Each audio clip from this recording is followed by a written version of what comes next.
The National Pensions Commission, PenCom, last month announced that all pension fund administrators, PFAs, have complied with the Commission's directive for the increase of the minimum regulatory capital from 1 billion naira to 5 billion naira.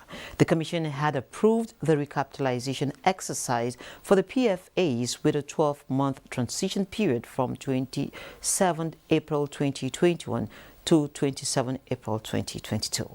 PenCom said the exercise became expedient as the value of pension fund assets under management and custody had grown exponentially by 244% from 3 trillion naira in 2012 to 12.29 trillion naira as of December 31, 2020. Now, what does this imply for the Economy and Pension Administration? Dr. Ehimeme Ohioma, Head Surveillance Department, National Pension Commission, PenCom, is here to answer these and more. Thank you for coming on the program, Doctor. Thank you. Great. So we start by looking at the recapitalization. 1 billion to 5 billion under 1 year. It seems a very easy task. Was it that easy? It wasn't easy, but it was achievable. The Commission had done some background activities and checks to ensure that the PFAs have the capacity to improve, firstly, on their services, and the requirement for the 5 billion would also ensure that they engage and retain good quality staff. The pension business is a retail business, and it requires high setup costs as well as huge, significant administrative costs. So you require very robust infrastructure, ICT infrastructure, as well as a good network of branches and service centers to be able to attend to the contributors. And this requires huge capital. And so it was just expedient for the Commission to increase the minimum regulatory capital. And as you all know, the last increase was done in 2012. As at that time, there were 24 PFAs, and there was consolidation within the industry. So at the end of the recapitalization exercise, it reduced to 20 PFAs. And there were new licenses issued to PFAs also within the period. And so at the end of this recapitalization exercise, which expired on 27th of April 2022, there were consolidation. And the number of PFAs have, you have 20 PFAs currently. And so it was a largely successful exercise, and it's brought in new investors into the pension industry. There's been some mergers and acquisitions. Yeah, I was going to ask you how that went. Yeah, well, it's the pension industry is the new bride in the financial sector in Nigeria. It's a very stable business, and because of the way the contributory pension system is designed, it's mandatory, so you have employees making contributions on a monthly basis in addition to that made by their employers, so you have a steady flow of contributions coming in on a monthly basis. I don't think there's any other sector within the financial space that has that design. For banking, insurance, the capital markets, it's voluntary. But this is a mandatory system, so it's very attractive to any business, financial, company. Okay, so what would this mean for pension administration and the country at large? You mentioned that pensions is the new bride per se. So technically, what does it mean? Well, on the part of the contributors, it means improved services. So you would expect for the pension fund administrators to provide top-notch customer experience to the contributors.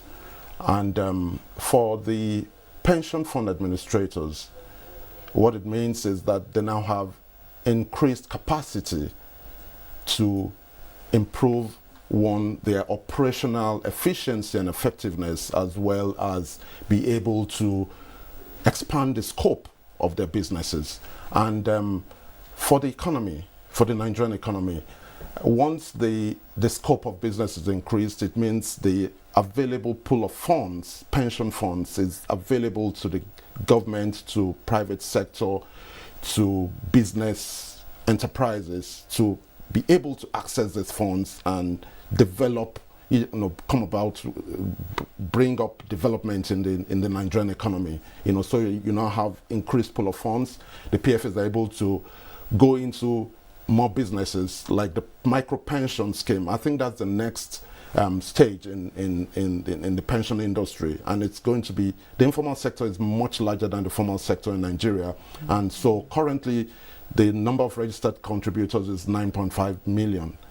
But from statistics, the working population in Nigeria is between 60 to 80 million. So there's a lot of work to be So done. there's a lot of work to do, and so the Commission has come up with a micro pension scheme, and it's going to be much bigger than this formal sector. So we expect to see in the next 10 years the number of registered contributors increase from 9.5 million to not less than 20 to 25 million. And so this recapitalization is going to kind of like improve and increase the capacity of the PFAs to be able to launch into that micro pension and provide, more services to the contributors. Okay, you get to hear people say, oh, what are they doing with my money? Are you sure when I need it, if they're investing my money, that I'm going to get it back? Do you get those complaints? Also, the pension industry it has the strictest regulatory environment in the Nigerian financial sector on a daily basis. The Commission monitors the investment activities of the pension fund administrators. So there are strict guidelines on what they can do, where they can invest the funds in, and this is supervised on a daily basis. I don't think there's any sector within financial space that does that. So this is just to ensure, because the scheme is mandatory, you're forcing people to save, so you have to also give them confidence that their funds are safe and that when they retire, they will get their retirement benefits. And I don't think there's been any case of anybody retiring and not getting the benefits, not under this current regulatory Because maybe it scope. doesn't come when we anticipate as early. Those are other issues. Yeah. There are other issues at play. But in terms of the safety and security of the funds, it is it's very robust. Okay, so before I let you go, what does the future of pension administration look like? You've made some forecast for the next 10 years. I mean, there's the 9%, and we're looking at 60-something percent. And of course, there are concerns that by some contributors that they don't get their money when they expect that when they just retire, if they can get it easily. Some are saying they stay out as long as 1 year. Is there anything in the framework that in the future we can reduce these concerns? I think that will be a thing of the past. Some of there are some extraneous factors that's resulted in that, and that's been addressed. Oh, great. And that also applies only to federal government employees. The private sector employees under the scheme do not have that. The moment they retire, the next month they start collecting their pensions. I don't think there's a platform for us to talk about that, but that has been largely been addressed by the federal government, in providing the accrued rights, funds to pay the accrued rights. That's been the delay. And so for the future,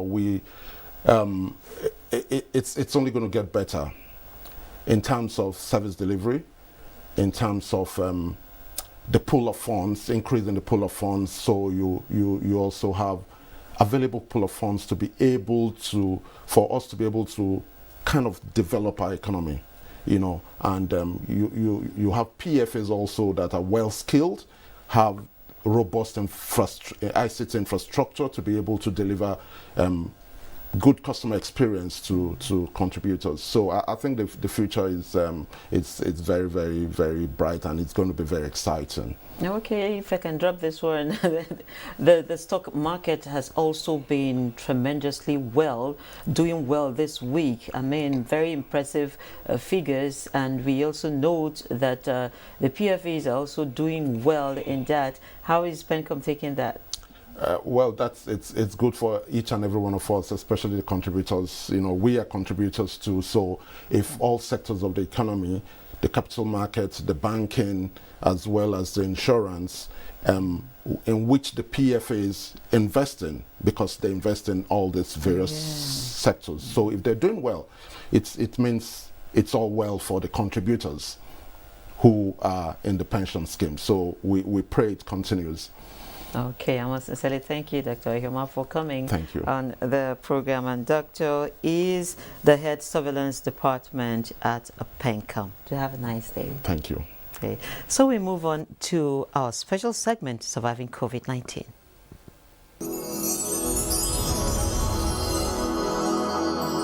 Surviving COVID-19 series is brought to you in partnership